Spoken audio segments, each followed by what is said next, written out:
Hey, welcome to another episode of GeekOutdoors.com. So typically weekly I do a live episode on Saturday covering the geekly news. But I'm actually going to be making changes to that live schedule. And so instead of doing weekly live episodes, I'm going to be changing that to bi-weekly schedule. So for anybody who actually watches these live episodes weekly, I just want to say thank you very much. And so let's go ahead and get to the news. We're going to talk about two things today. First and foremost is Samsung Galaxy S9 sales have been slow. And then secondly, Gentoo Linux has been hacked. So with the first bit of news for Q2 earnings, Samsung is saying Samsung Galaxy S9 sales are not what they expected. Basically, they're not as good as what they'd hoped. And when it comes to Samsung, good is relative, and I'll get into the numbers. And so what they're saying is the Samsung Galaxy S9 is the slowest sales since the Samsung Galaxy S3, and they're expected to have shipments of 31 million units this year. And this is compared to 2016 Galaxy S7, which actually sold 50 million units. So I got all my news notes right here. And so even though, that sounds bad, I would say whenever they report it that way, if you actually look at the numbers that they have for Q2, and it's absolutely amazing. And so for Q2, they actually had profit of $13.2 billion off of sales revenues of $51.8 billion. That is just Q2. That just shows you how massive Samsung is. And to be honest with you, the decline in sales, it's only 0.7% decline in sales versus an 11% increase in profit year over year.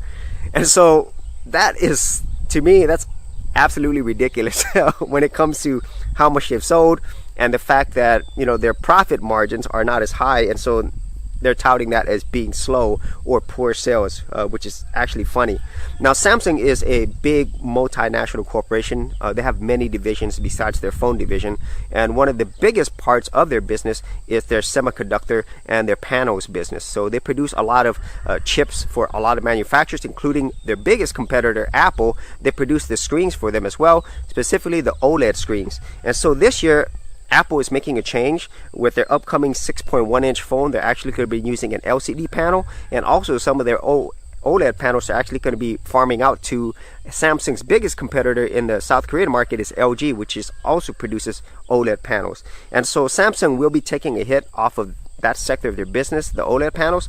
And all of this comes back to something that we kind of knew, especially in the smartphone world, and that I've talked about a few times before. And the fact is, smartphones are now commodities. Okay, so it's becoming more challenging for companies to actually eke a profit. And honestly, in the Android world, it's been like this for years now. So that's why it's ultra competitive.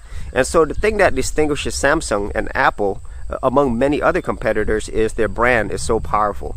And so, when they're reporting over 51 billion in revenues, 13 billion profits in Q2, most companies would never even reach that in their whole lifespan. And so those companies aren't going anywhere, but obviously the landscape has changed. And so now I think these companies and many other companies, they have to constantly figure out new ways of providing a better experience for people, providing newer experiences, newer designs.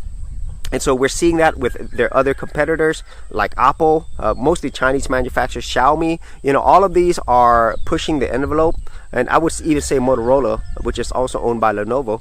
And so they're actually pushing the envelope in different ways. So where Samsung and Apple, they have the high end of the market, there's opportunities for other companies, specifically in the mid end. I think the lower end, I don't think that's a big focus anymore. It was for a while, especially with the Moto G series, which I absolutely love.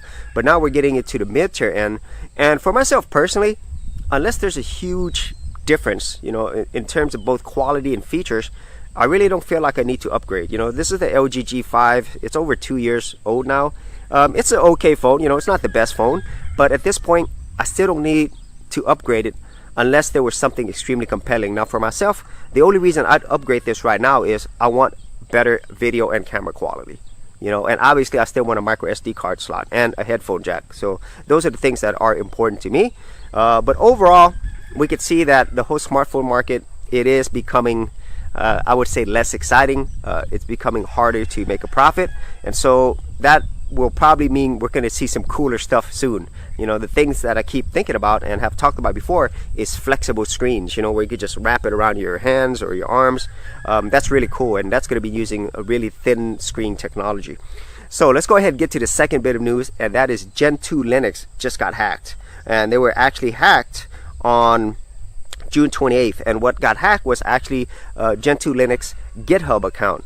And that's not a great thing, because if they get access to that, then depending on how they have it set up, they can also get access to the repositories, and that's where everybody downloads everything, right? And so in one case, I think the biggest problem is if they get to that, then somebody goes to the website and they'll download it, and now it's filled with malware and who knows what else. Now, this has always been an issue with every single distribution and also every single website. And so for it to get compromised, it is scary, especially when you are a Linux user. You kind of feel secure in most distros. But the reality is, it does take a team, it does take money for people to keep these things running. And so just because you're an open source project does not mean that you are safe from people trying to cause damage to it. Now, luckily, the Gentoo team says nothing was seriously compromised in terms of all of these repositories. They were separate, as far as I understand, because the GitHub between the main website, they're actually separate. Okay, so, and the repositories, of course, and so that was a good thing. But what they've done is they've really asked people to basically reinstall Gentoo if they have downloaded it recently. That would probably be the best thing. And the main problem why this actually got hacked was something that Gentoo admitted outright, was that they had poor security. Somebody guessed the administrator password to their GitHub account, and there wasn't two-factor authentication, and so hackers it was easy for them to get in and do whatever they wanted. But luckily, they could have done way more damage. And so this is something that has appeared before in the Linux world, specifically with Linux Mint, if I remember, over a year ago. Now, the repositories, their developer section didn't get compromised. It was the website that got compromised. So out of this, they've learned a lot of new things in terms of security. And so every time things like this happen, the positive side is you'll learn something from it and you'll be better equipped to handle this in the future. The same thing that happened with Linux Mint on their website, which is more secure now, and now the same thing is going to happen with GitHub or their developers area as well.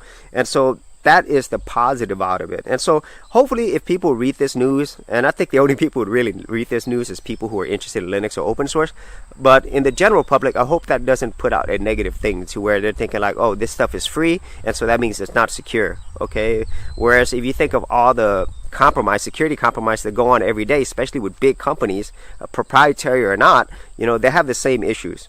Okay, and so with all of that being said, if you are new to Linux and things like this can occur, the best case is that you pretty much wipe out your system.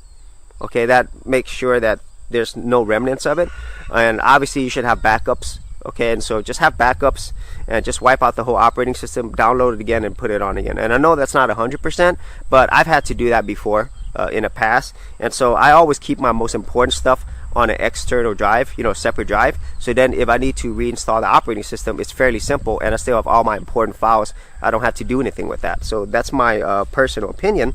And as far as anything else, there isn't other info on that. The great thing is, and you probably noticed this, okay, and people who've been in a Linux user for a while, they'll see this as well. Whenever things occur normally in the whole Linux community, they're very transparent about it. They tell you what's going on. I mean, this is like they were saying it was just bad security on their part, and that's something you normally do not hear from much bigger companies, specifically stuff like Microsoft or Apple, which makes sense, because they have a brand to protect and they have a lot of business clients. Okay, so I understand why they don't do that, but at the same time, it'd be great if they were more transparent about what's going on, much like they do in the Linux community. So if you remember what happened with Linux Mint, they were very clear. The same thing with the Gentoo Linux team, and so I got to give hats off to everybody at Gentoo Linux. Hopefully they get everything back up and running. Looks like they got control of it again, and all their users will be able to download Gentoo Linux again, free and clear. And obviously their security is going to be better now because of this situation. And so that is it for the 2 bits of news this week. Not too much going on. If you had any thoughts on anything I talked about today, whether it's the Samsung Galaxy S9 poor sales or Gentoo Linux being hacked and compromised, be sure to leave that in the comments area below. And as always, if you did get value out of these videos, be sure to subscribe. And if you wanted to support my channel further, you could do that at patreon.com/Geek Outdoors. Hey geeks, if you are a creative geek like me and you wanted to learn how to create content on YouTube and other places on the internet, then check out my Gold Content Creators Group, where you'll get access to 30 videos plus additional content for all the creative geeks out there. And the best part of it is, all of this is free. Simply head over to the link below, check out my page, and sign up for my Gold Content Creators Group. Thanks for watching, and I'll see you on the other side. Thanks for checking out this episode. And as always, if you like these videos, be sure to click on the subscribe button. And for full written content, audio content, and additional geek stuff, head over to geekoutdoors.com, and I'll see you outdoors on the very next episode.